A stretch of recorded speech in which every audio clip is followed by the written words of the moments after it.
porque eu sei, ó Deus, que não é fácil, mesmo depois de um dia, Senhor, cansativo e trabalhoso, estar aqui, Senhor, para poder aprender. Mas eu sei, ó Deus, que aqueles que aqui vieram, ou aqueles que aqui estarão, ó Deus, porque são enviados pelo Teu Espírito. Porque é o Teu Espírito, ó Deus, que tem um maior interesse em revelar a Tua palavra, que é santa, que é pura, que é transformadora. E eu peço a Deus, em nome de Jesus, que o Senhor possa, Pai, nos ajudar e nos auxiliar.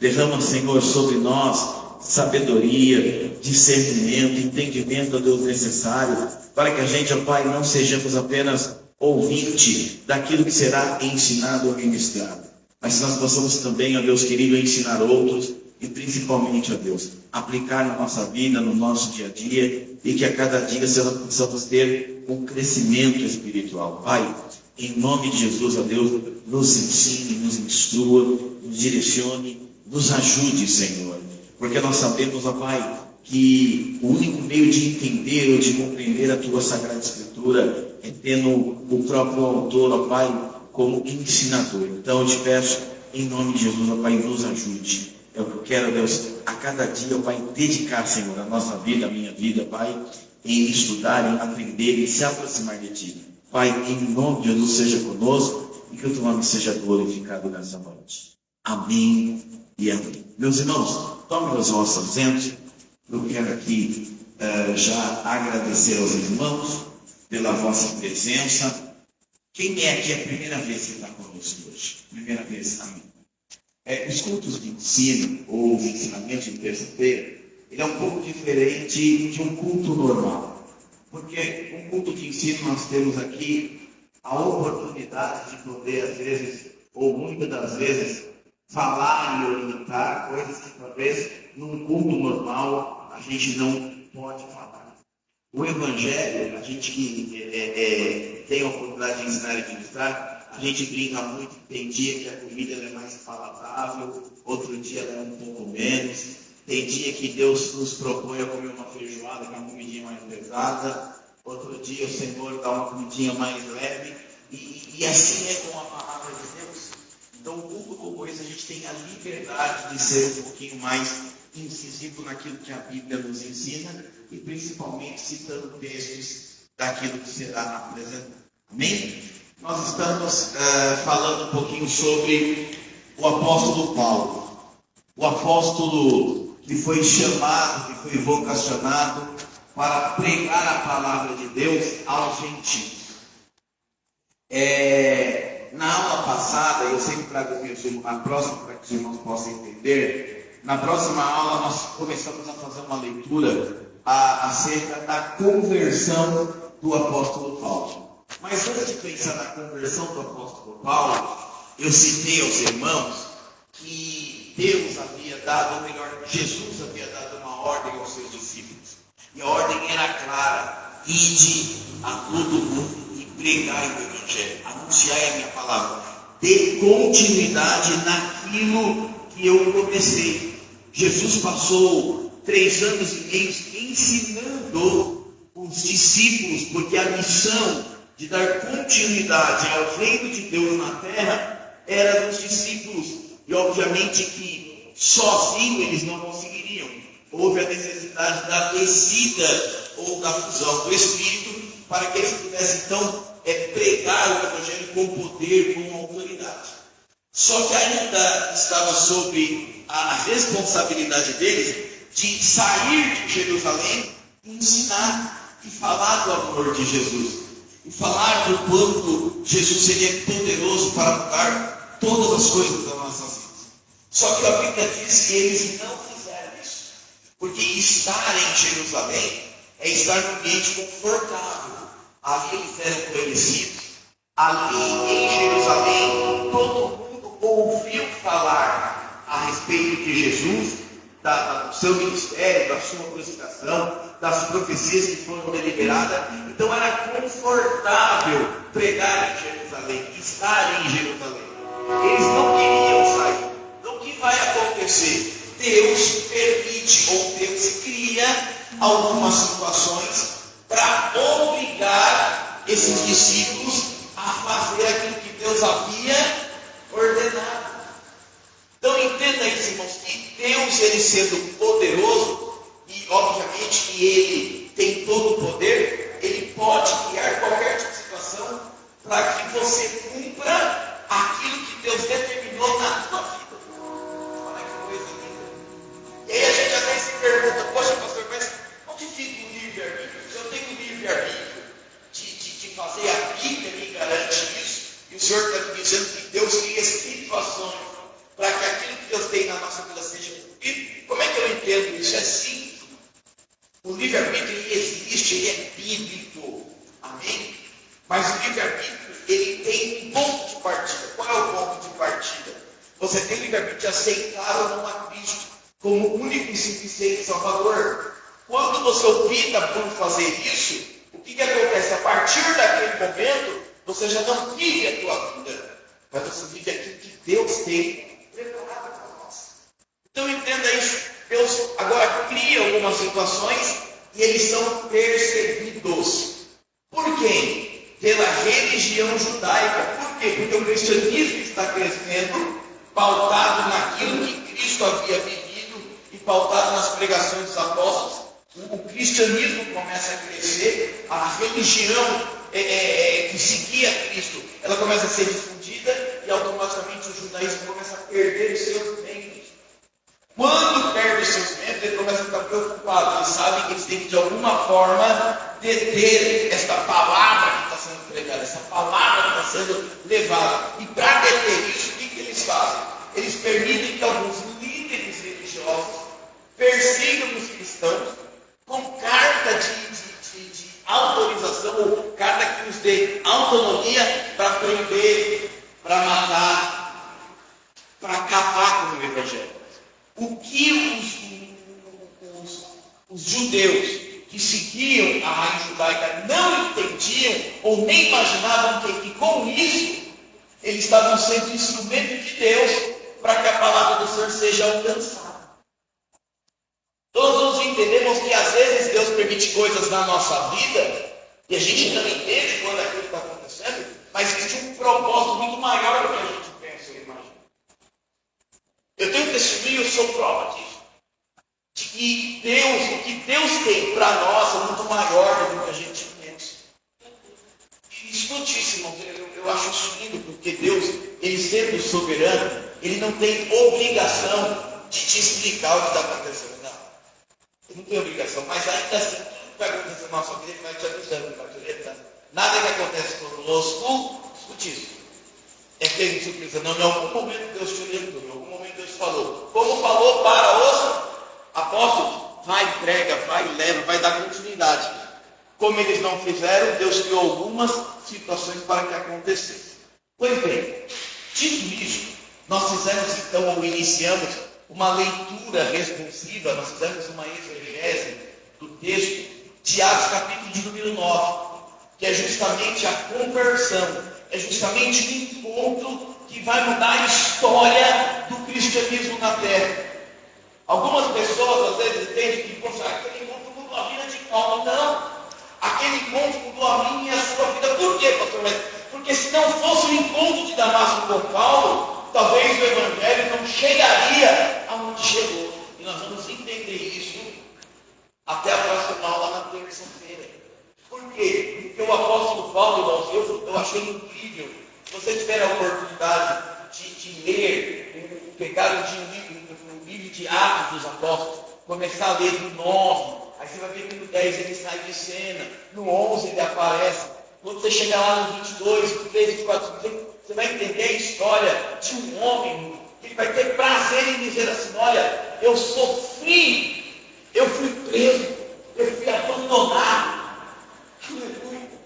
mas tudo isso colaborou para que as promessas de Cristo sejam cumpridas na minha vida. Quais as promessas? Paulo seria o apóstolo dos gentios, aquele que viria fundar diversas igrejas, tendo como ponto de partida a região da Ásia. Mas isso é maravilhoso. Ele agora vai dizer assim: olha, valeu a pena sofrer, valeu a pena padecer para que o Evangelho chegasse onde chegou. E sabe o que eu acho lindo? E ele vai dizer, a partir do capítulo 22, ele vai dizer o seguinte: olha, eu estou preso, Mas eu estando preso, quem vai se beneficiar é o Evangelho. Por quê?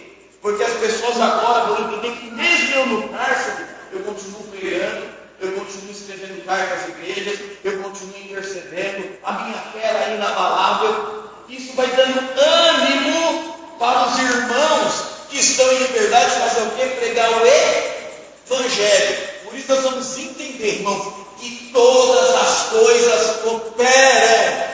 Todas, não algumas, é todas. Tudo que acontece na minha e na sua vida coopera para que o nome do Senhor de alguma forma seja glorificado. Aleluia. Por isso que eu sempre digo, sempre instruo, sempre ensino. A segunda maior mensagem que pode ou puder ser pregada é o seu testemunho, porque a primeira é Cristo, é cruz. Depois você precisa dizer, é isso que Jesus também ensinou os apóstolos, olha, fala do meu nome, fala do meu poder, fala daquilo que eu posso fazer pela vida das pessoas, anuncia isso, eles precisam saber. Agora imagine naquela época que não tinha rede social, que não tinha a tecnologia ou as facilidades que nós temos hoje. Naquela época não existia. Então o Evangelho era pregado de boca em boca. Por isso a necessidade deles irem para fazer. Diferente de hoje, você manda uma mensagem através do mundo. Naquela época não. E aí nós vamos ver Paulo, dentro das suas limitações, fazer 3 viagens missionárias, na quarta ele vai para ver e a gente vai chegar. Amém? Então entenda isso. Tudo aquilo que você vive ou passa, coopera, para que de alguma forma o nome do Senhor seja glorificado, seja exaltado. Amém? Então vamos dar continuidade aqui na nossa leitura. Atos capítulo de número 9. Você que trouxe a sua Bíblia.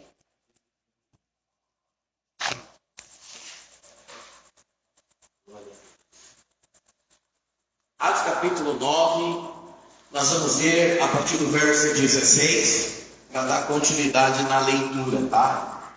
Eu não sei se os irmãos vão conseguir colocar aqui para nós no telão, mas você que trouxe a sua Bíblia, por favor, não nos acompanhe ali. Atos capítulo 9, do verso 16 até o verso 20, eu vou fazer a leitura, tá bom? Eu lhe mostrarei quanto deve padecer pelo meu nome. Para nós entendermos aqui no primeiro texto, a Bíblia diz então que Paulo vai pegar uma carta de autorização com o sacerdote para que ele pudesse perseguir os cristãos. Quando ele sai então de Jerusalém e ele vai para Damasco, onde o evangelho estava sendo difundido, no caminho ele vai ter um encontro que de fato muda a vida dele. Então a Bíblia diz que ele vai se deparar no meio do caminho com um grande clarão, não é? E diante dessa situação ele cai do cavalo. Quantos já ouviram falar sobre isso? É mentira, tá? A Bíblia não diz que Paulo caiu do cavalo. Não tem nenhum texto na Bíblia que diz que Paulo caiu do cavalo. Não existe. O que existe é que a Bíblia diz assim que diante da glória agora sendo manifestada em forma de luz, ele cai ao chão. Por quê? Porque a glória é algo extraordinário, é algo glorioso. Por isso que algumas pessoas, irmãos, vocês percebem que elas caem, eu sempre falo isso, umas caem no espírito de fato, porque o poder agora é muito grande, e outros caem na carne, outros caem, mas isso é uma mensagem, um ensino para outro dia. Mas o fato é que quando a glória de Deus ela manifesta, alguma coisa tem que acontecer. E Paulo vai fazer o que? Ele cai. Isso diz em Atos capítulo 9. Só que quando a gente vai ver, quando Paulo, lá em Atos, de 22 em diante, ele vai defender a sua fé para o rei Agripa, ele vai ver que não era só ele que caiu. Era ele e as pessoas que estavam ao seu redor. E o fato é que, quando ele cai, ele vai ouvir uma voz, ele vai perguntar quem é. E aí Jesus vai dizer assim, Paulo, por que você me persegue? Eu falei isso na terça-feira, porque a voz, o som, diz assim, Paulo, por que você me persegue? Mas Paulo perseguia Jesus? Não, Paulo perseguia os cristãos. Olha que coisa linda. Mas Jesus está dizendo para Paulo, por que você está me perseguindo? O que Jesus está dizendo? Ele mexeu com os meus, mexeu comigo. Irmão, entenda isso. Você é propriedade de Cristo. Você tem dono. Paulo fala isso. Olha, vocês foram comprados por um bom preço. Em outras traduções, Paulo diz, olha, vocês foram comprados por um alto preço. Qual é o alto preço? Preço de sangue, você tem dono. E todo mundo que tem dono precisa entender que o teu dono vai te proteger em todas as circunstâncias. Por quê? Porque você é dele. Você é dele, a Bíblia está dizendo isso. E aí, Jesus vai dizer assim, e aí, cara, por que você está me perseguindo? E aí ele vai ficar evidentemente atônito. Por quê? Porque ele nunca sentiu o que estava sentindo. Ele nunca teve encontro que está tendo. Embora nós vamos estudar isso, ele era um homem intelectual, um homem inteligente, falava 3 línguas, estudou o pé de Gamaliel, era um teólogo, incrível, não é? E por isso que Deus o escolheu, e a gente vai falar um pouquinho sobre isso, sobre a escolha e a chamada de Deus, porque infelizmente nós vivemos numa era em que muito se fala em profecia. E aí as pessoas pegam aqui e a gente não precisa fazer nada. Por exemplo, alguém um dia olhou para mim e sendo usado por Deus e disse assim, olha, você será um pregador para o Evangelho. Estava descendo uma rua, na Doutor Suquinho Santana, e eu nem sabia que era profecia, uma profeta me falou e disse assim, olha, eu te levarei muitíssimo. Eu te levarei para o interior. Deus, Ele é detalhista. Ele disse para mim e para minha esposa, eu levarei vocês para o interior, vocês não terão tempo de aprender, vocês se ensinarão. Mas eu sabia que para ensinar, irmãos, eu tenho que fazer o quê? Me dedicar, eu tenho que ler, eu tenho que estudar. E hoje em dia as pessoas dizem assim, olha, Deus vai te levar pelos 4 cantos, eu não preciso estudar, eu não preciso orar, eu não preciso consagrar. Por quê? Porque Deus prometeu, então eu vou levar. E aí algumas pessoas são frustradas. Por que frustradas? Porque não tem ninguém de coragem na igreja para dizer, irmão, Deus tem algo na tua vida, mas o que Deus tem para você já está pronto, agora em você. Está preparado? Está se preparando? Mas por que você está falando isso? Porque quando Deus levanta o apóstolo Paulo já era intelectual. Porque o que Deus tinha para Paulo fazer, não podia ser um plebeu, não podia ser uma pessoa de pouca instrução. Por quê, pastor? Porque uma pessoa de pouca instrução não seria recebida por reis, por governadores, por imperadores. Não, mas Paulo foi recebido. Então nós vamos entender, Deus tem algo na tua vida dele. E Ele vai se revelar se não se revelou. A partir do momento que isso acontece, qual é a nossa obrigação? Se prepara. Aleluia. Se prepara. Por quê? Porque Deus já decretou, irmão. A Bíblia diz que todas as coisas, não algumas, mas todas as coisas são preparadas. Aquilo que Deus tem para você já está preparado. Agora você precisa se preparar para viver o que Deus tem para ti. Amém? Então Paulo não vai ter esse encontro. E aí Deus vai dizer assim, Paulo, tudo é tudo é resistir. Recalcitrar significa isso. Tudo é resistir. Resistir quem? Ao meu poder, a minha glória, a minha presença. Jesus está falando com nós. E aí o texto vai dizer que algumas coisas acontecem, eu estou só pincelando o que a gente falou, para poder entender o que nós estamos vendo aqui. E aí algumas coisas vão acontecer, dentre elas ele vai ficar cego, vai ser direcionado à casa de um profeta, de um homem de Deus, de Judas, que ficava ali na região de Damasco, na rua direita. Então Paulo entra, só que a Bíblia diz que quando Paulo vai, algumas coisas ele pratica. E quais são as coisas? A Bíblia diz que ele fica sem comer, jejuando. Depois que ele teve encontro com Cristo, ele entendeu a necessidade de se consagrar. Por quê? Porque antes desse encontro, Paulo se achava autossuficiente, porque falava 3 línguas, era teólogo, era um homem importante, tão importante, que a Bíblia diz que o primeiro mártir da Bíblia morreu aos pés de Paulo. Então eles só podiam ser apedrejados se tivesse uma autoridade espiritual, a autoridade dentro do judaísmo, dos fariseus, se estivesse presente. Então entenda isso. Paulo tinha autonomia, tinha autoridade, tinha conhecimento. Mas quando ele encontra com Cristo, ele vai começar a aprender que ele não é autossuficiente, ele é totalmente dependente de Deus. Aí a Bíblia diz então que nos ressuscita um homem por nome de Adão, e Ananias e ora por Paulo. Aí Ananias vai querer conhecer a Deus do caminho. Você não levantou para o Senhor, Senhor, todo Deus é poderoso, claro, sabe de todas as coisas. Mas deixa eu te falar quem é esse cara aí. Paulo perseguia os cristãos, matava, mandava prender. É ele, senhor, é ele. Sabe por quê? É ele. Porque eu tenho uma obra na vida dele. Sabe o que eu acho lindo aqui, irmão? Que embora Ananias fosse um homem de Deus, não conseguia enxergar em Paulo o que Deus tinha para ele. Sabe o que eu aprendo aqui? Que a opinião das pessoas pouco importa para nós. O importante é aquilo que Deus tem ao nosso respeito. Porque a opinião das pessoas, desculpe, eu preciso ser sincero com o irmão, pouco importa, não vale de nada, não serve para nada, nem para acrescentar. Então entenda isso. Pastor, mas estamos falando, não tem problema, deixa eu falar. Vão falar de qualquer jeito. Irmão, posso falar? Irmão, tem crente que é língua curta, irmão, e vai morrer língua curta. Vai falar de toda forma do teu próximo. Mas sabe o que eu acho lindo, irmão? Pode perceber, todo mundo que fala, ou porque quer fazer, ou porque não tem coragem. E é mais fácil apontar do que reconhecer. Então, eu sempre falo para minha esposa, para minha casa, nas igrejas a qual Deus permitiu que eu pastoreasse. A opinião das pessoas pouco importa. O problema é que Deus fez ao teu respeito. Aleluia. Sabe por quê, irmão? Porque só Deus conhece o seu deitar e o seu levantar. Vou dizer uma coisa para vocês, não está nem no tema, mas só para vocês entenderem, eu chamo o dia do arrebatamento, o arrebatamento é um carro da força, é o dia que o Senhor Jesus vai nos chamar, eu digo que esse dia é o dia da grande surpresa.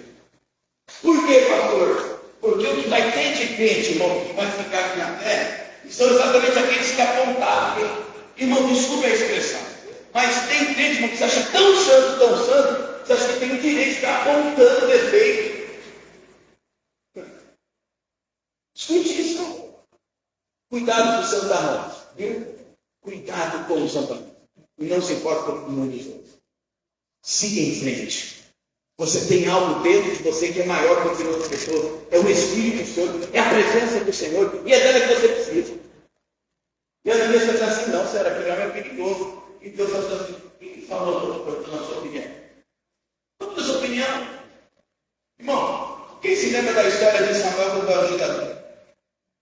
Ele, quando chegou, ele viu os irmãos de Davi fortes, bonitos, experiência de batalha. Ele é sempre enganado pelos seus olhos, porque nós, homens, olhamos o estereótipo, mas só Deus conhece o que está dentro do nosso coração. Aleluia. Por isso eu quero afirmar, se preocupe com aquilo que Deus pensa ao nosso lado. Nem aí Deus vai dizer assim, vai, porque ele para mim é um homem, escolheu um vaso escolhido. Aleluia. Então vai dizendo para ele assim, ó, talvez você rejeitou, eu não. Talvez você não acredita na mudança dele, Deus não. Aleluia. Por quê? Porque Deus conhece o coração e sabe muito bem o poder que ele exerce sobre aqueles a qual ele tem chamado. Amém? Quando Ananias vai orar, a Bíblia diz que ele estende a mão e vai dizer assim, olha, Jesus pediu que eu viesse aqui, teve encontro contigo, ele vai orar, a Bíblia diz que as escamas caem dos nossos olhos. Ou seja, ele volta a enxergar, e agora ele vai receber algumas instruções daquilo que ele deve fazer. Eu acho lindo isso. Por quê? Porque antes do Evangelho ele era líder, antes desse encontro ele era um homem de autoridade, antes desse encontro ele era um homem respeitado, antes desse encontro ele dava ordem, depois do encontro ele vira servo, ele tem que obedecer, ele tem que abaixar a cabeça. Isso é o Evangelho. Aleluia. Nós vamos entender que o Evangelho é servir e não ser servir. Sabe o que eu acho extraordinário dentro de uma igreja? Porque dentro da igreja não tem uma democracia. Dentro da igreja o médico e o faxineiro são iguais. Ninguém é mais importante que ninguém. E Paulo vai ter que entender isso. Paulo vai ter que entender isso. Vamos para o texto? Pode pôr aqui, por favor.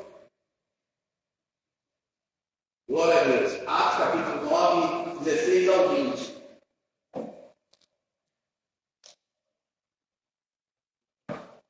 Vamos lá.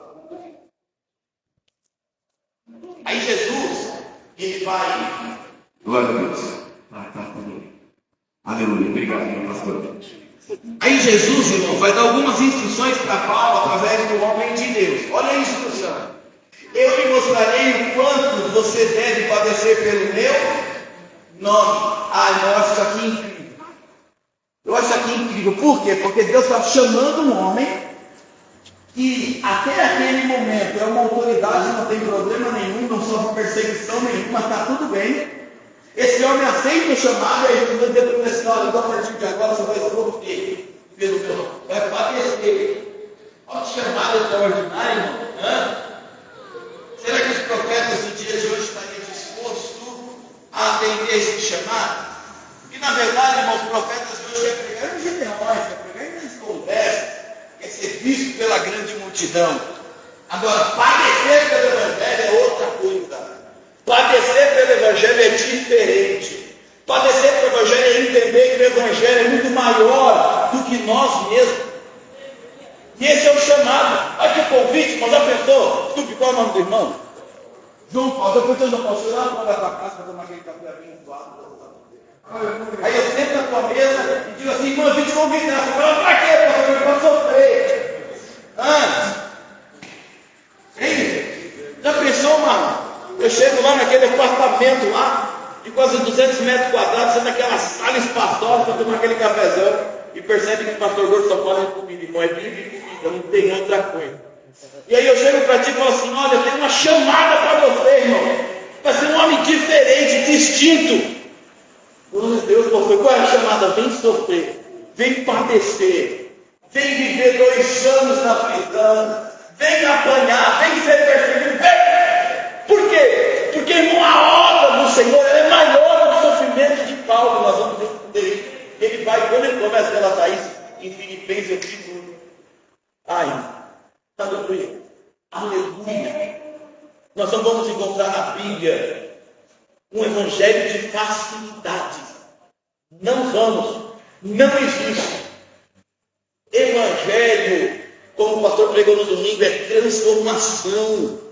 Sabe, é dar um giro de 360 dentro daquilo que você estava acostumado a fazer. E não pode fazer, e pronto. Isso é inegociável, não dá para negociar essa coisa. Não dá. Escute o que eu vou falar e é muito sério. Deus nunca te obrigou a te aceitar o chamado. Nunca. Ele sempre te deu uma opção de escolha. Eu vou te chamar de vocação. Mas se você decidiu aceitar, tu precisa entender que tem coisas que não é nem errado fazer nem pecado. Por quê? Porque você tem que chamar. Então, Jesus está chamando, está dando um recado para ele. Ele falou: te chamei, está feliz, estou. Gostou do encontro, estou. E agora, Senhor, para onde nós vamos? Agora vamos sofrer. Agora nós vamos sofrer.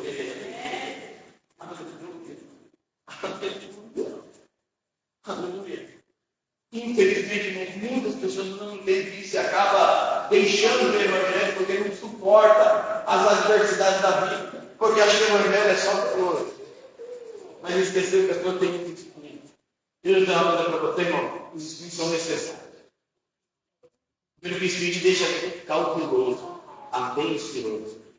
Mas como hoje o estudo não é sobre a roda, nem sobre o espírito, vamos ser bem. Eu mostrei quanto vai acontecer pelo meu nome.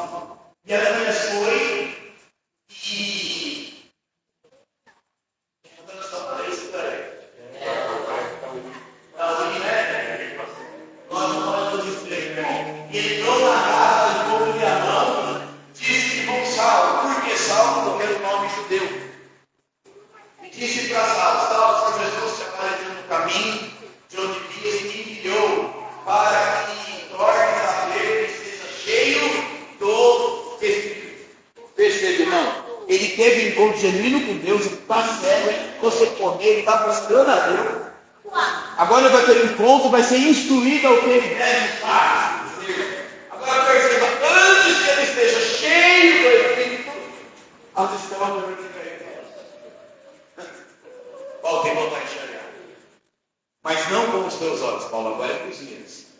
Porque os olhos de Paulo, irmão, é uns olhos judaizantes. Lei.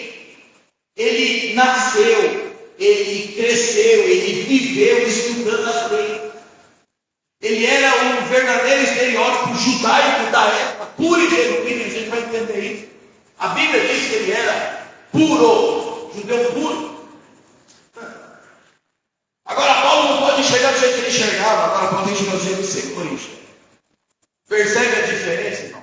Os olhos do Senhor são cheios de misericórdia. Por isso que a gente precisa enxergar do jeito que ele enxerga, pensar do jeito que ele pensa. Eu sempre tenho, quando a gente vai fazer aconselhamento pastoral, e algumas pessoas fazem uma pergunta para a gente, eu sempre devolvo uma pergunta dizendo o seguinte: o que o Senhor Jesus faria no seu lugar? Qual seria o direcionamento de Cristo acerca dessa situação que você está passando? É assim que a gente tem que ver. É assim que a gente tem que pensar. Deixa eu contar uma história legal para vocês. Aqui em Rio Preto, poucas pessoas me conhecem. Mirassol é uma cidadezinha pequena, 55 mil habitantes. Você sai na rua, tem alguém estendendo as mãos. E uma certa feita, irmãos, eu estava apurado, subindo uma avenida. E entenda por que a gente tem que respirar, viver Cristo em todos os lugares. E pensar como Cristo em todos os momentos. Eu estou dirigindo meu carro, eu tenho um pé um pouquinho pesado, e eu vim na esquerda bem rápido. O carro passou por mim. E o vidro aberto, eu queria dar um glória a Deus, sabe, irmão? Bem, glória a Deus. Daqui a pouco o vidro aberto, o pastor Marcelo, Senhor, pastor Neto. Eu já pensei, irmão, obviamente que eu não ia falar palavrão, eu não falo palavrão. Mas já pensou? Não, pastor, mas Senhor, pastor Neto, tudo bem? Por isso que tudo que nós vamos fazer, nós temos que ter a mentalidade do que Cristo faz. De repente, esse pastor que me fechou, Jesus dizia para ele: vai em paz, segue tranquilo. Nós vamos ter essa mentalidade. Paulo, até aqui, tinha a mentalidade de um judeu da lei. Agora ele estava tendo os olhos da graça. Então, quando o profeta estende a mão, a escama cai, então ele é cheio do Espírito Santo. Escute isso, irmão. Tem muita gente querendo. Tem muitos irmãos querendo ser cheios do Espírito Santo, mas ainda estão cegos. Está faltando. E tudo na Bíblia tem uma ordem. Deus, irmãos, ele é extraordinário, viu? Tudo que Deus faz tem um processo, tem uma ordem. Perceba quando a gente vai para o livro de Levíticos, quando o Senhor está descrevendo os mandamentos, cada mandamento tem um significado específico. Quando Deus queria receber a adoração do sacrifício, tinha que ter uma ordem, não era de qualquer jeito. Então vamos entender, tudo tem um processo. Mas hoje em dia mudou um pouco a coisa. Por quê, pastor? Porque o irmão aceita Jesus hoje, a mãe quer estar pregando. A mãe quer estar falando do amor de Jesus. Aí se é confrontado, não gosta, quer abrir igreja, abre igreja, a igreja fecha, e o nome do Senhor que vai sendo deixado pelo caminho. Amém? Vamos lá, eu vou ler aqui porque parece que a nossa projeção está. Os irmãos estão tentando nos ajudar.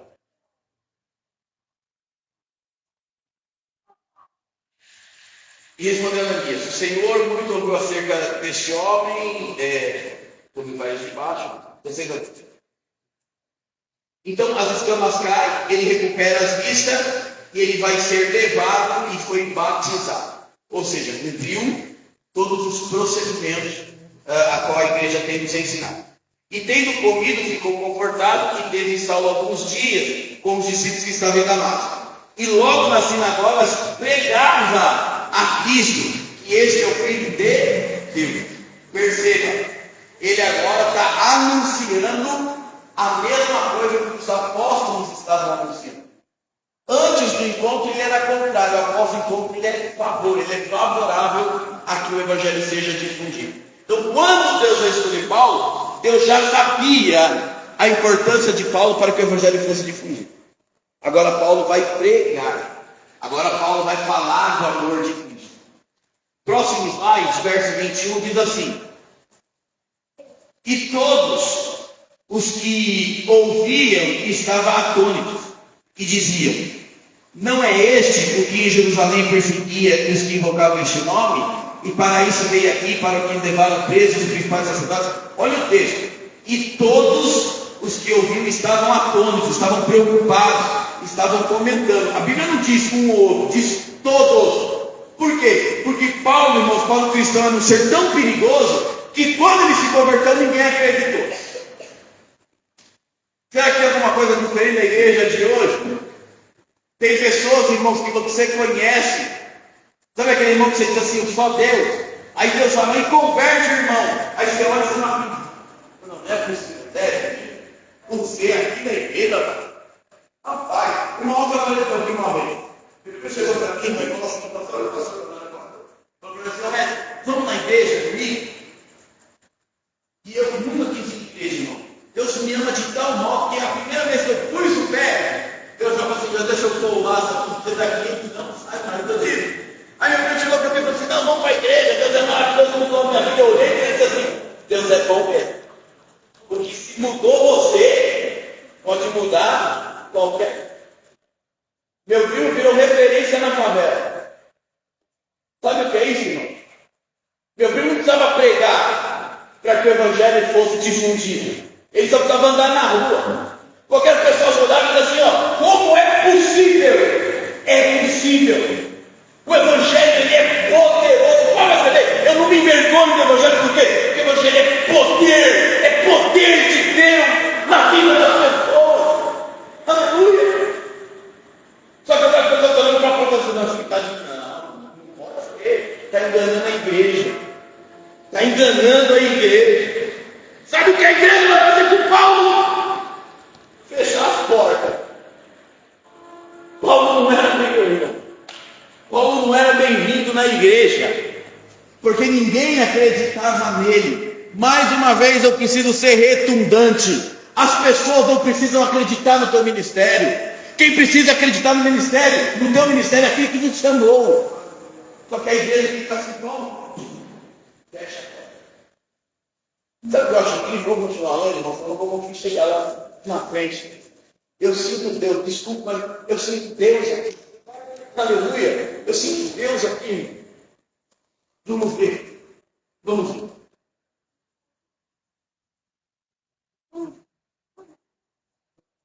Aleluia.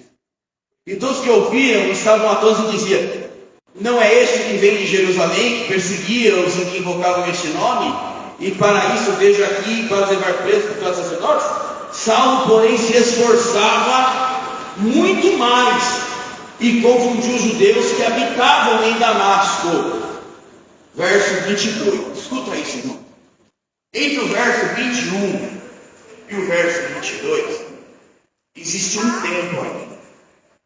E esse tempo ele precisa ser compreendido. É quando Paulo ele sai de cena e vai ter um intensivão com o Senhor. A Bíblia diz que ele vai para o deserto, nós vamos ler depois. Ele vai ficar lá 3 anos aprendendo com quem? Com o próprio Cristo. Acerca da graça. Então perceba, no primeiro momento ele está dizendo que o Cristo de fato é o Filho de Deus vivo. Só que nos 3 anos que ele estuda, ele vai esmiuçar a palavra, ele tinha condição disso. Por quê? Porque agora ele está sofrendo um choque. Porque tudo aquilo que ele acreditava, ele entendeu que não é bem assim. Só que quando ele volta no verso 22, ele vai anunciar que Jesus é o Messias. Aleluia. E agora começam todos os problemas deste homem. Por quê? Porque os fariseus não acreditavam que Cristo era o Messias. E agora a igreja vai se levantar contra Paulo.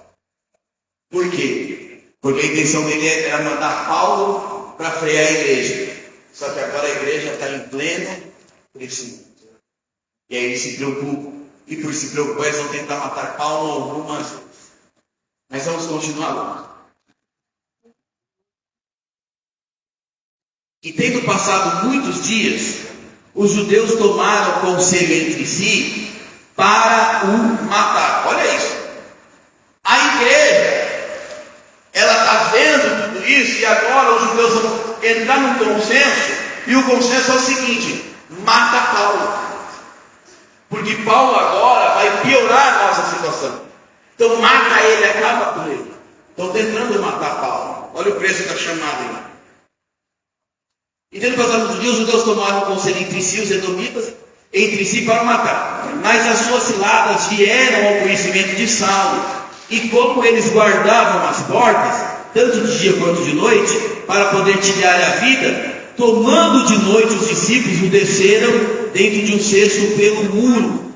Ou seja, tudo aquilo que o Senhor havia falado para ele, através do profeta, começou a acontecer.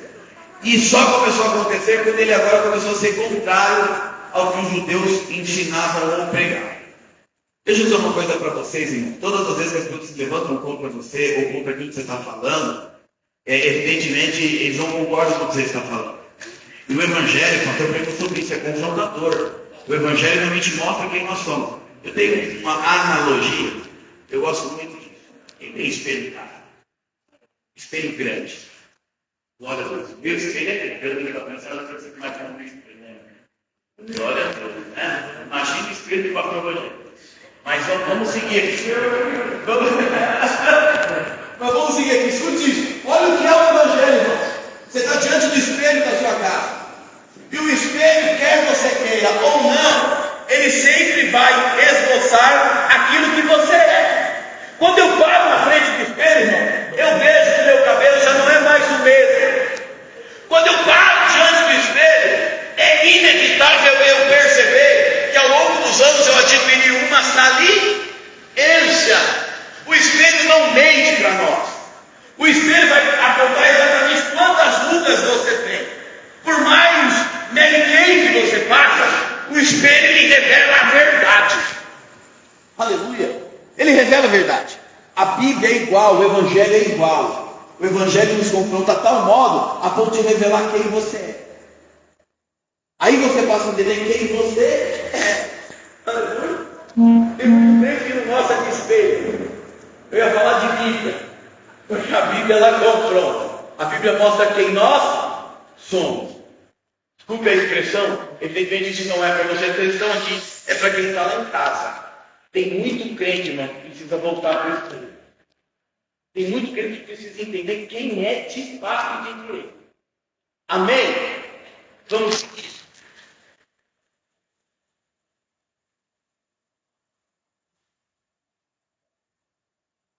E quando Saulo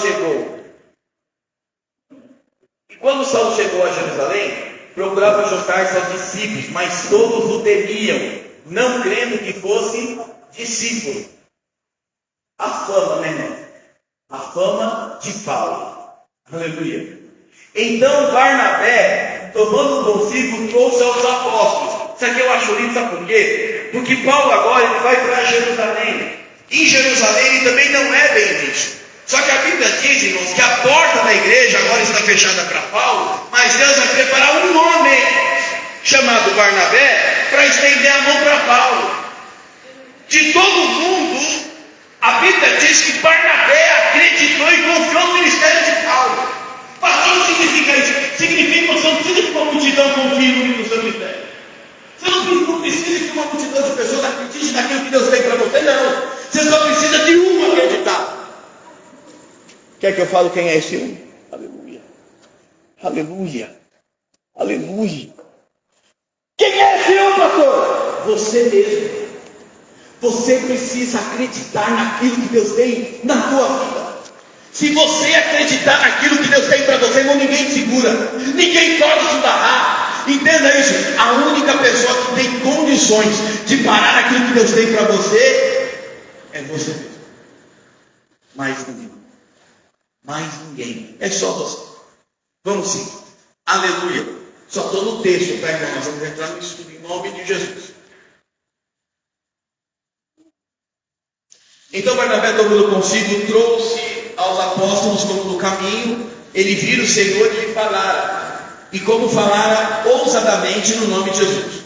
E andava com eles em Jerusalém, entrando e saindo, e falava ousadamente no nome do Senhor Jesus. Falava também contra os gregos, mas eles procuravam matá-lo. Sabendo, porém, os irmãos, o acompanharam até Cesareia a Tarso. Isso aqui é importante, irmãos. Olha só, Paulo, por ter conhecimento teológico, por falar 3 línguas, por ser um homem diferente, intelectual, inteligente, ele quando se converte, quando ele desce para Jerusalém, nós vamos entender isso mais ao livro do Atos de Atos, capítulo 22, nós vamos entender quando Paulo ele desce até Jerusalém, Paulo, irmãos, mesmo estando passando por um processo, ele ainda tinha dentro dele aquela coisa de eu sou, eu posso. Então nós vamos perceber que quando ele dialogava, quando ele se deparava com gregos, com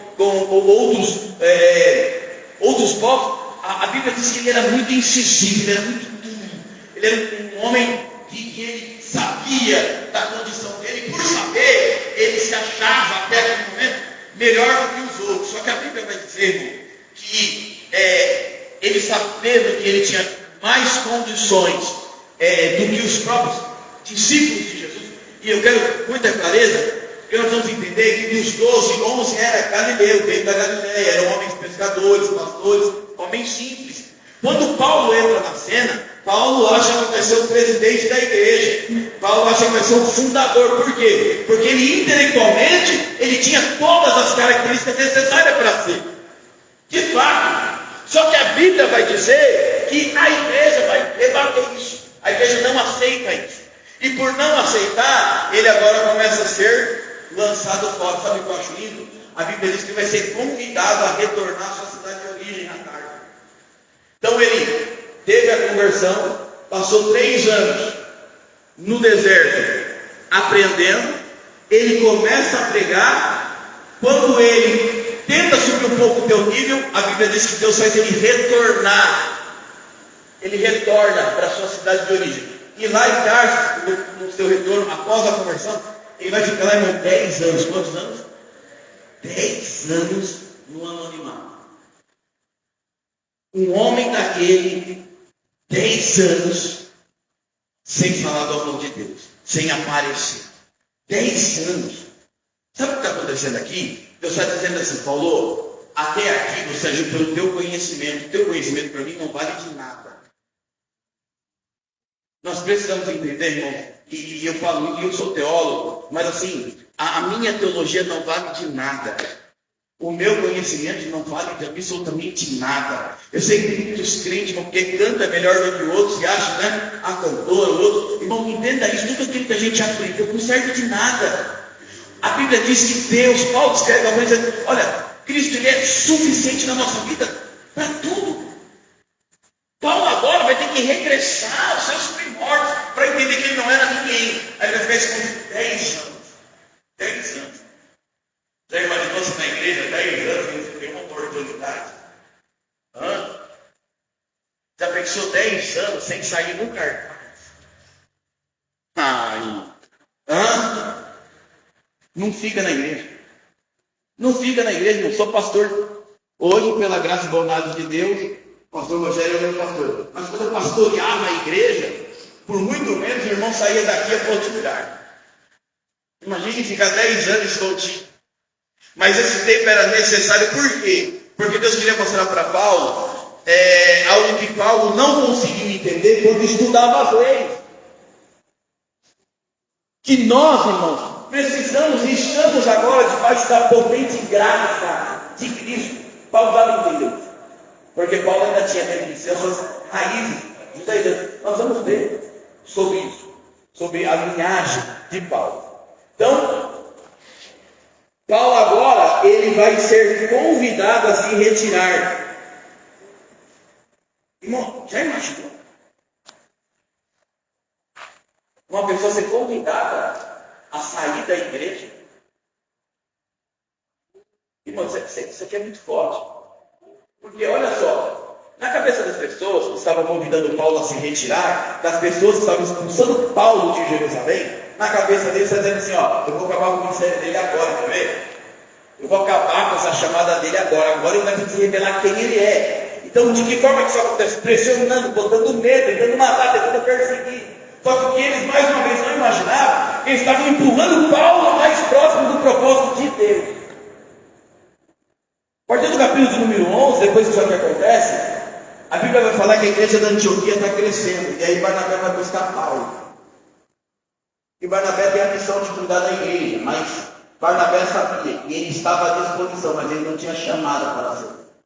Só que quando ele olha, ele vê Paulo. Ele está vendo Paulo lá escondido 10 anos, irmão, cheio de azeite, cheio da graça, cheio do poder, pronto para explodir. O que Barnabé vai fazer? A igreja de Antioquia está crescendo, avivada. Eu preciso de alguém igual Paulo, só que não Paulo antigo, Paulo não salvo, Paulo transformado. E aí a Bíblia diz que Barnabé vai pegar Paulo e vai levar até aí igreja. Então Paulo e Barnabé vai pastorear a igreja de Antioquia. E sabe o que eu acho lindo? O texto vai dizer que eles ficaram em Antioquia 1 ano ensinando a palavra de Deus. Quantos anos? 1 ano. Após 1 ano, a Bíblia diz assim, e o Espírito Santo agora vai escolher Barnabé e Paulo. Ó, está 1 ano trabalhando com o Senhor, mas vão ser escolhidos depois, pelo próprio Espírito. Talvez não caberia aqui, mas só para os irmãos entenderem. Nós, quando vamos consagrar alguns obreiros, existe um período de prova. O pastor ele fica te analisando, fica te observando. E se você passar na prova, então você é separado, você é sagrado, você é totalmente. E é justamente nesse tempo de espera que a gente vai descobrindo quem é quem. E Paulo foi aprovado. Tanto foi que o próprio Espírito disse assim, ó. Agora é a hora. Agora pode separar. Agora segue tempo. Estou achando para vocês? Eu acho que eu já falei. Mas enfim. A DRP, o pastor fundador da DRP, pastor Pelosi, muitos de nós conhecemos ele. Ou conhecemos. O pastor Pelosi, quando estava fazendo uma crise aqui, a sede, o obreiro dele, o pastor disse assim, olha, eu trouxe o diácono para ser consagrado ao presbitério, homem de Deus, está trabalhando na obra, não falta em culto, é dizimista fiel, está vindo todo dia na escola bíblica, é uma bênção, vamos consagrar ele, é homem de Deus. Só que o pastor não conhecia, então o pastor falou assim, me apresenta ele. Quando chegou, ele estava sentando tijolo na obra, fazendo a igreja. O pastor Pelosi passou por ele, ficou andando pela obra toda, quando o murinho estava com 4 ou 5 de alto, o pastor Pelosi passou e chutando. O que vocês acham que aconteceu? Não? Já que perdeu o presbitério. Ficou bravo. Ligou para o pastor Pelosi. Liberou inclusive palavras de ofensa. Estou contando essa história por alguém que estava presente na hora que o fato aconteceu. Por isso que é importante nós observarmos. Por isso que é importante nós colocarmos na prova. Tem que ser analisado. E quem escolhe não é o pastor. O pastor, a obrigação do pastor é separar, porque o pastor de alguma forma viu algo em você. Então o pastor separa. Mas quem não sabe é o Espírito. Nós vamos dizer no texto. O texto diz que o Espírito Santo separou quem? Barnabé e Saulo. Amém? A melhor coisa que eu tenho é ser escolhido por Deus, não pelo homem. A melhor coisa que. Vamos seguir. Está aqui. Próximo. Próximo slide. Glória. Alguma dúvida até aqui, meus irmãos?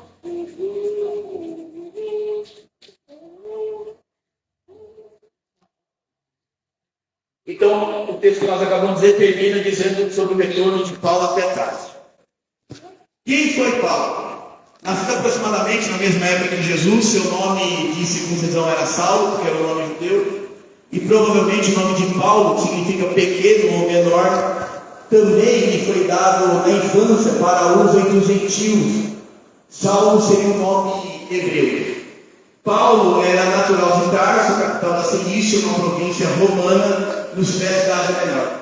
Essa cidade estava à beira do Rio Jordão, que é navegável até hoje, e por isso tornou-se um centro de movimentação comercial com muitos países, ao longo das margens do Rio. Bem como os países da Ásia Central Menor, Tarso também era a sede de uma universidade famosa, com mais alta reputação do que as universidades de Atenas e Alexandria, as únicas outras que existiam. Paulo está crescendo num ambiente onde para ele é extremamente favorável pelas escolas, né, pelas universidades que ali existiam, e aonde ele vai passar de sua infância. Pode passar, por favor.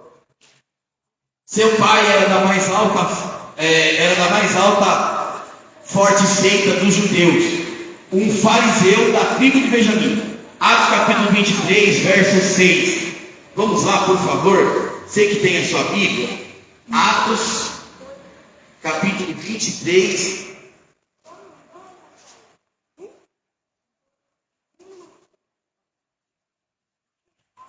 Quem achou e quiser ler, irmão, para participar, para nos ajudar. Atos capítulo de número 23. Aleluia. Capítulo 23, verso 6. Um por vez, tá, irmão, para não ter briga, que é tudo crente. Amém? Vamos lá? No 3, Marlon. 1, 2, 3. E Paulo, sabendo que uma parte era dos saduceus e outra dos fariseus, clamou no conselho: varãos irmãos, eu sou fariseu, filho de fariseu. No tocante à esperança e ressurreição dos mortos, sou julgado. Então Paulo está declarando que ele é um genuíno fariseu. Filipenses 3:5, por favor.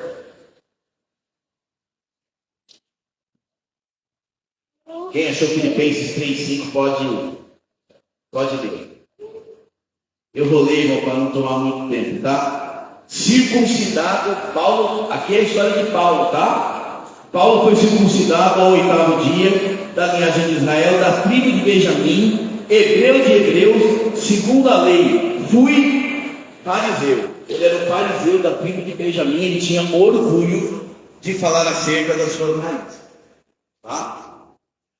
Não sabemos nada a respeito da mãe de Paulo, ou seja, quando a gente vai estudar acerca da biografia de Paulo, nós não encontramos nenhum texto que traga algum tipo de referência da mãe dele. Mas há razões para concluir que ela era uma mulher piedosa e que exerceu influência na formação do caráter do seu filho. Irmãos, isso é muito importante, né?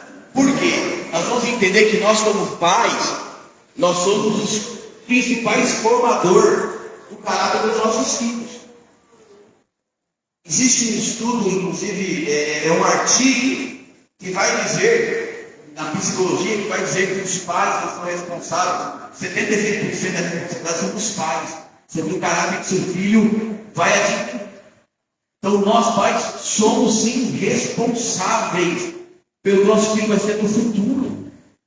Como não é o tema, se fosse o tema, eu ia entrar rasgando, principalmente na responsabilidade que os pais têm quanto à orientação de dizer não pode, de dizer que não é assim. Nós estamos crescendo numa sociedade em que as nossas crianças, em que a juventude acha normal algumas situações que para nós que somos servos de Deus, e a gente vê, a gente acha inacreditável. Por exemplo, uma criança, quando no meio de alguns adultos fala alguns palavrões, ou fala um palavrão, ou delibera uma palavra imprópria, geralmente os adultos fazem o quê? Achar graça, começa a rir. Engraçadinho, tão pequenininho. E na verdade já tinha que acostumar a dizer, não pode, não é assim. Por quê? Porque agora ele vai crescer achando que falar palavrão é engraçado. Mas não é o tema de hoje, vamos seguir. Amém? Aleluia, glória a Deus vai. É assim mesmo, irmãos. Terça-feira é assim. Vai vendo uma coisa aqui, outra ali, a gente projeta uma coisa. Mas vamos lá, vamos seguir. Quando a justiça que a lei diz, Filipenses 3:6. Eu vou ler, eu já li, né? Filipenses 3:6. Na Bíblia também lemos sobre a sua irmã e o filho da sua irmã, Atos 23:16. Depois vocês podem ler, esse material já está no grupo. Bom? Também fala a respeito de alguns parentes no Romanos 16:7 e 8:2. Embora judeu, seu pai era cidadão romano. Nós não encontramos explicações bíblicas para dizer como o pai de Paulo conseguiu ou conquistou a cidadania romana. Ele era judeu da tribo de Benjamim, só que ele conquistou de alguma forma o direito, né, de ter a cidadania romana. Existem alguns jeitos de conquistar a cidadania romana, seja por comprar ou por conquistar, propriamente dito, tá? O fato é que Paulo ele agora tem livre acesso por conta do que o pai dele conseguiu. Pode passar para o próximo slide. A educação de Paulo. Sua educação preliminar foi completada. Saulo de Tarso foi enviado com provavelmente cerca de 13 anos de idade à grande escola judaica em Jerusalém. Escute isso, irmão. Para estudar na escola judaica em Jerusalém, precisava ter algumas características. Dentre elas, Paulo tinha que ser o primogênito. Só podia estudar, se tornar um rabino, se tornar um mestre, o primogênito. Se não fosse o primogênito, não entraria. Eles geralmente, dos 5 anos até os 13, eles estudavam a Torá, o Velho Testamento, e quando ele completasse, de 13 para quase 14 anos, ele tinha que se assentar no meio de alguns rabinos, e esses rabinos lançavam algumas questões bíblicas. Lançar questões bíblicas não é pergunta. Os rabinos diziam assim: Paulo, cita Isaías 61, cita Deuteronômio, capítulo de número 28. E eles eram obrigados a recitar todo o texto. Se eles acertassem todos, eles eram aprovados, então ingressava na escola judaica em Jerusalém. Como que era essa aprovação? Essa aprovação, você já deve ter visto em algum filme, os rabinos eles têm o hábito de pegar no ombro e fazer esse movimento. Esse movimento significa de aceitação. Quando um deles errava algum texto, não é 2, não é 3, é apenas um, eles eram rejeitados. Então eles colocavam, os rabinos colocavam a mão no ombro, uma mão no ombro, e dizia assim: você vai servir para 2 coisas principais. A primeira, adorar a Deus sobre todas as coisas. A segunda, cuidar da sua casa. E terceiro, trabalhar. Ok? Então havia um processo seletivo, não era para qualquer um. Não era para qualquer um. Paulo estava credenciado a participar porque ele tinha todas as características, tá? Como estudante atento, tornou-se aluno do celebre rabino Gamaliel, Atos 22:3. Vamos ler?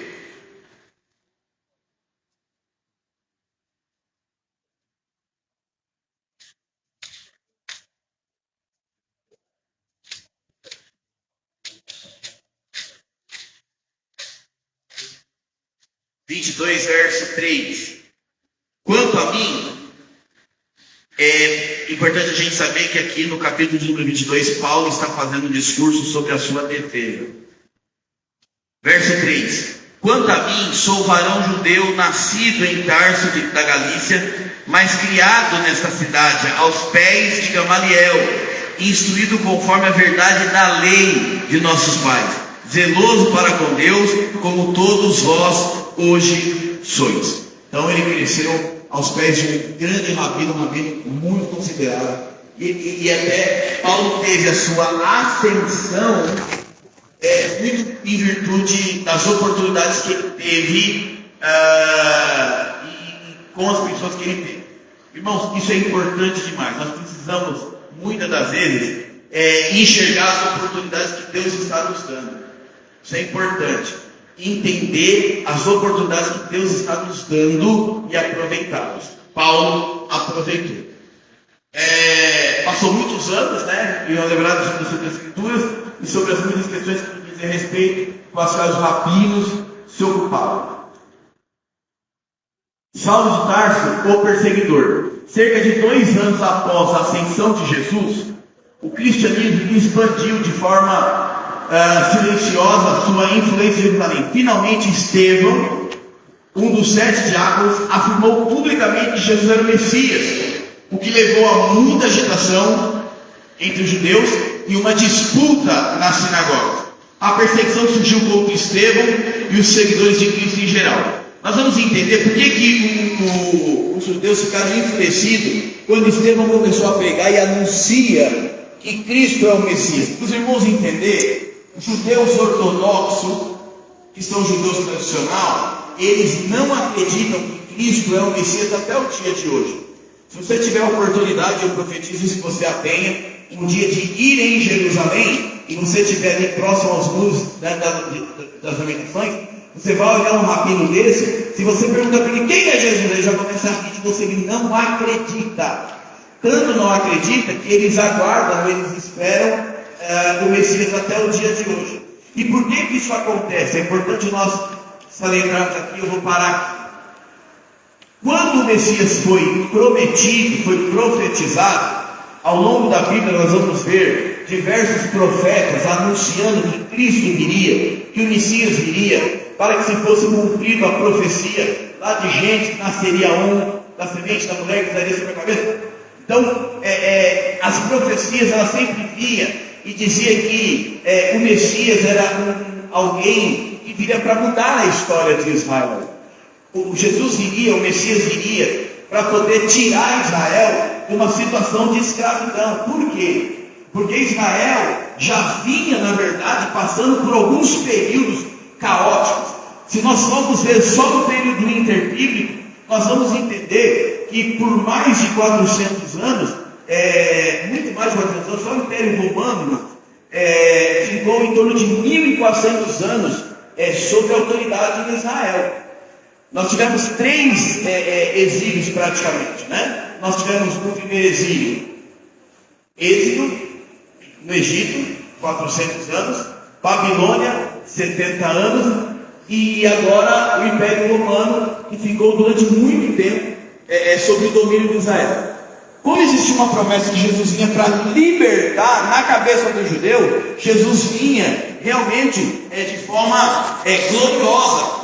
E eles olhavam, ou melhor, eles queriam, ou querem, ou desejam um Messias que realmente mude a história. Quando Jesus vem, ele vem anunciar o reino, porque o reino não é daqui, não é da terra. Só que os judeus esperam transformações aqui. E agora eles puxam por quê? Porque não, esse Jesus não pode ser. Jesus não tem nem onde morar. Jesus não tem nem na cabeça. Eles associam, irmãos, glória, poder com dinheiro. E por isso eles estão esperando até o dia de hoje. Amém? Então quando Estevão começa a pregar, eles, opa, peraí. E aí levanta a fúria, tanto que ele vai ser apedrejado e morto, se torna o primeiro mártir. A perseguição surgiu contra Estevão e os seguidores de Cristo em geral. Saulo de Tarso tornou um grande perseguidor da igreja com o objetivo de exterminar o cristianismo. Que foi o que eu falei lá no começo. O motivo pelo qual o apóstolo Paulo perseguiu o cristão para frear. Tá bom? Próximo slide.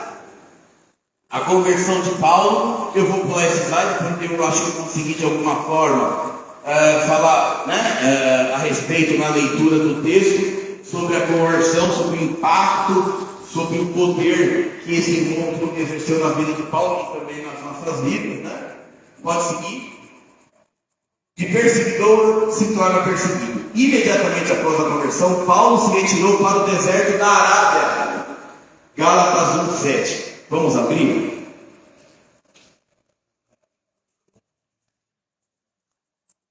Quem achar que ler, irmão, pode ler, por favor?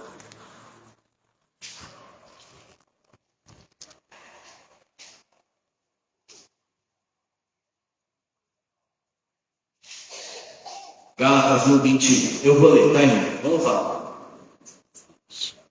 Depois eu fui para as partes da Síria e da Cilícia. Eu não era conhecido de vista das igrejas da Judéia, que estavam em Cristo, mas somente tinha ouvido dizer: aquele que já nos perseguiu anuncia agora a fé que antes destruiu. Ou seja, oi?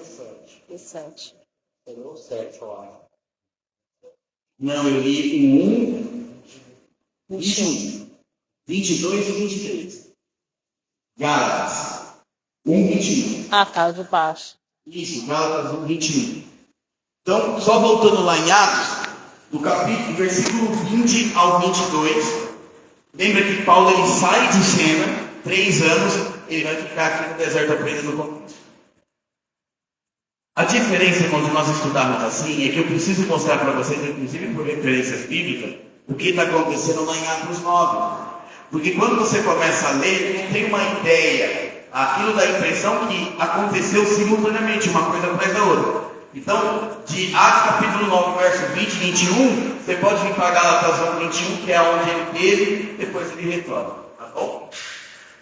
Ministério de Paulo na Antioquia. Antioquia, capital da Síria, atual Turquia, tornou-se um cenário de grande atividade cristã. O evangelho ganhou uma base firme e a causa de Cristo prosperou. Um discípulo chamado Barnabé, que tinha sido enviado a Jerusalém para supervisionar as obras de Antioquia, lembrando-se de Paulo, ou seja, Barnabé lembrou de Paulo, partiu para Tarso para buscar. E Paulo respondeu prontamente ao chamado e dirigiu Antioquia, que por um ano inteiro se tornou cenário de seus trabalhos, e Antioquia foi chamada pela primeira vez de Cristo. Então perceba, Barnabé, ele agora tem a responsabilidade, ele se lembra de Tarso. Irmãos, é importante a gente olhar para o próximo e ver a chamada de Deus na vida dele. Eu preciso ter humildade suficiente de dizer que o irmão Marlon, muitas das vezes, vai louvar melhor do que eu. E se ele louva melhor do que eu, e se ele tem chamada para o fazer, não vou eu querer cantar. Então eu preciso reconhecer a chamada de Deus na vida do irmão e, junto com ele, exercer a obra de Deus. É assim que funciona a obra. É assim que funciona. Eu acho muito, assim, eu nunca dividi isso com o pastor Rogério, por exemplo, que as aulas já avançaram, mas eu acho muito engraçado as pessoas dizerem assim: a igreja é eu que sou a igreja. A gente tem esse hábito, que não é errado, não é mentira, não é engano. Nós somos a igreja de Cristo, a Bíblia diz que somos templo, morada do Senhor. Só que Paulo vai nos ensinar, irmão, que a igreja de Cristo ela não é feita só de uma pessoa. Não tem como a igreja de Cristo ser uma única pessoa. A igreja de Cristo, Paulo escreve dizendo que ela é um corpo. Se ela é um corpo, ela detém vários membros. E todo membro, irmão, é importante. Perceba que se você der uma topada, todo mundo sabe o que é uma topada? Numa pedra, bater com o pé. Vou contar uma história minha, eu vou contar umas histórias engraçadas, boas. A gente, quando é menina, a gente sempre foi muito levado. E na favela, tudo que a gente via no chão, a gente chutava. E você sabe que a gente que era da favela, a maioria das vezes andava descalço, de Havaiana no pé. E aí eu vim descendo a viela e eu vi uma caixa. E aí eu vim correr e deu uma pica na caixa, caí do outro lado. Por quê? Porque tinha um paralelepípedo debaixo da caixa. Isso é uma topada de dedo. Só que eu dei uma topada no dedo, então, tão violenta, que eu acertei o dedão do pé. E o que começou a doer foi a minha. Por quê? Porque o corpo está interligado. A irmã trabalha na medicina, tá? Estou falando alguma bobagem? Então escute isso, irmão. O corpo de Cristo, nós estamos interligados. Então o dedinho é importante, o braço é importante, todo o corpo é importante. Nós estamos tendo a ciência que a cabeça da igreja é Cristo. Então nós estamos interligados. Então nós juntos fazemos parte da igreja. Nós juntos somos a igreja. Amém? Eu preciso de você. Vocês precisam de mim. Nós estamos no pastor Rogério. O pastor Rogério precisa dos oficiais. Isso é igreja. O Barnabé, ele entendeu que a chamada de Paulo era maior do que a chamada dele. Barnabé, irmãos, a Bíblia vai dizer que chegou a financiar. Barnabé era um homem de posse. Financiar Paulo, por quê? Porque ele olhou para Paulo e ele entendeu a chamada de Paulo. Nós precisamos olhar e reconhecer a chamada de Deus na vida dos nossos irmãos. E quando eu disse que um canta, o outro prega, porque a igreja é isso. Deus chamou cada um para um propósito. Eu encerro aqui dizendo isso que eu acho maravilhoso. Dentro do corpo, irmão, não tem o que é mais importante. Todos têm a sua função. Todos têm a sua importância. Eu vou contar uma coisa aqui, eu encerro. Você não pode rir, irmão. Você pode ir para o inferno. Escute isso. Tem um pastor amigo nosso, tive a honra de separado, de discipulado, o nome dele é Pedro, pastor Pedro. Oi? Pastor Pedro, ele mexe com máquinas de prensa, e ele sofreu um acidente e perdeu um dedo. Eu até na igreja fiz uma brincadeira de mau gosto, tadinho, falei que estava sendo matado aos pouquinhos. Deus devolveu, aos pouquinhos Deus estava arrebatando o irmão. Mas escute isso, irmão. E aí a gente estava conversando, nós estávamos trabalhando na obra, e eu fui colar um cano. Eu fui colar um cano, e na minha inocência, eu olhando para o pastor Pedro, não, força aqui, segura aqui. Ele veio, irmão, com a certeza que ele tinha o dedo.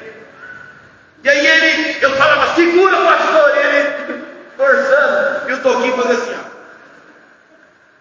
Então entenda isso. Ah, pastor, mas isso é lúdico. Entenda, irmão, um dedo faz falta, faz ou não faz? O que eu quero dizer para você? Que todos nós somos importantes no corpo de Cristo. Amém? Aprenda a enxergar o chamado de Deus na vida do seu irmão. A irmã está rindo. Não vou nem contar, irmão, quando ele vai amarrar o cardápio. Mas me dói, você se adapta. Tá? Esse adapta. Eu falei para ele assim, pastor Pedro, com todo respeito, no caminho. O que é mais difícil para ele? Falou, amarrar o cardápio. Eu falei, por quê? Você perde a pena, irmão, pelo menos. Tenta amarrar o cardápio sem usar o dedo principal. Irmão. Mas as coisas são assim. Tudo que acontece serve de aprendizado para a gente. Amém? Olha para o irmão que está ao seu lado e diz assim, ó, você é importante. Fala para ele. Olha para ele assim, diz assim, eu vejo uma chamada de Deus na tua vida. Amém, irmãos? Glória a Deus. Aleluia. Nós vamos encerrar. Irmãos, o apóstolo Paulo foi convidado pelos irmãos de Jerusalém a se retirar. Falei isso para vocês, amém? A Bíblia diz que ele não aceitou. Ele falou assim, daqui eu não saio. Daqui ninguém tira. Aí a Bíblia diz que Deus vai ao encontro de Paulo e diz assim, Paulo, você não está vendo que ninguém te ouve? Você não está vendo que ninguém te respeita aqui? Pega as suas coisas, Paulo, e vai. Pega as suas coisas e parte. Aí a Bíblia diz que Paulo ainda relutava. E quanto mais Paulo relutava, a igreja não crescia. Atos capítulo 11 em diante você vai ver. Quando Paulo saiu de cena, o texto vai dizer assim, e a igreja cresceu. Meu irmão, que prova com o pastor. A igreja só cresceu depois que o pastor foi embora. É Bíblia isso, irmão. Bíblia. Você já imaginou Paulo? Paulo ouvindo, a igreja cresceu depois que você foi embora. Para qualquer um isso seria um fator de desânimo, sim ou não? Só que a Bíblia vai dizer, irmão, que Paulo ainda assim não parava. Por quê? Porque Paulo tinha convicção daquilo que Deus tinha na vida dele. Então saia daqui nessa noite tendo convicção naquilo que Deus tem para você. Amém? Convicção. Amém, irmão? Glória a Deus. Fiz um convite para a gente tomar um café.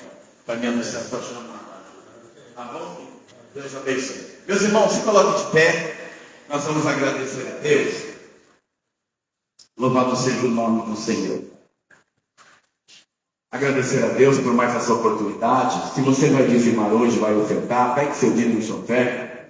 E após a oração você já pode vir aqui, tá bom? Está ofertando e dizimando. Culto de ensino a gente também pode ofertar. Oferta e dízimo faz parte de todos os cultos, certo? Feche seus olhos. Deus, em nome de Jesus, Pai, eu quero agradecer a Ti por tudo que o Senhor está fazendo no nosso meio.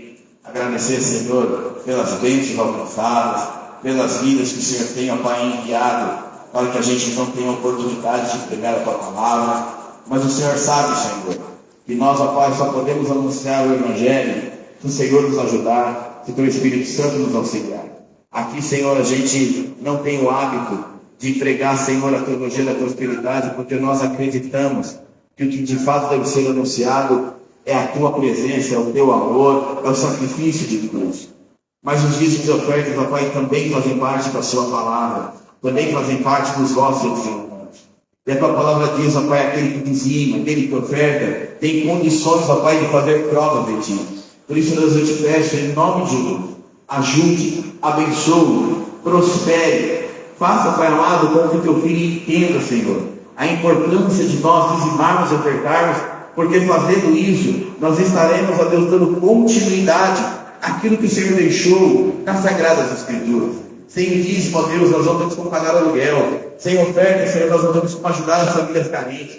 Por isso eu te peço, Senhor, no nome de Jesus, honre de forma poderosa, Pai, cada um que aqui está, cada um que vai dizimar, cada um que vai ofertar, Senhor, e que o Teu nome, Pai, seja glorificado para todo sempre. É o que eu te peço, Senhor, no nome de Jesus. Amém, irmãos?